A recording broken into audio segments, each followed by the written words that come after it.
Je vais quand même rappeler la genèse de nos échanges. D'abord, on dit que cette proposition de loi a été préparée depuis des mois. La réalité, c'est que nous avons découvert les textes quelques heures avant, à tel point d'ailleurs que la programmation qui avait été initialement envisagée en commission des lois a été annulée parce que le texte n'était pas prêt.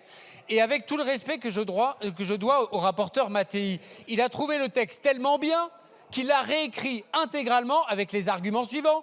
Vous ne garantissez pas, avec le mode sur liste unique, la représentation de tous les quartiers. Vous prenez le risque d'inconstitutionnalité sur un certain nombre de sujets sur lesquels nous reviendrons. Amendement de bonne intention, mais qui a été balayé.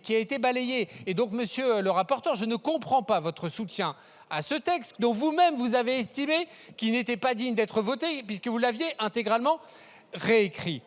Et deuxième sujet sur lequel je veux insister, et on reviendra dessus à de nombreuses reprises.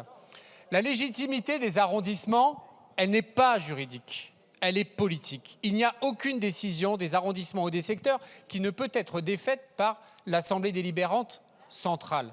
Leur seule existence, elle est liée à la légitimité politique qui fait que l'élection du maire des 3 communes procède de leur propre élection. Je ferai la démonstration ce soir en brisant le lien organique entre les conseils d'arrondissement et les conseils centraux.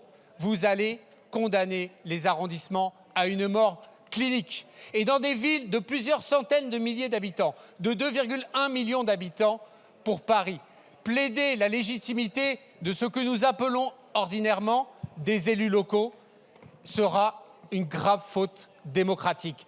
Les habitants de Paris, Lyon, Marseille, ils ont besoin d'assemblées délibérantes centrales, mais ils ont besoin d'avoir des élus locaux légitimes à portée de main, disponibles dans des permanences pour les recevoir. C'est ça que font les mairies d'arrondissement. C'est assurer la proximité, c'est assurer la disponibilité et l'écoute à nos concitoyens.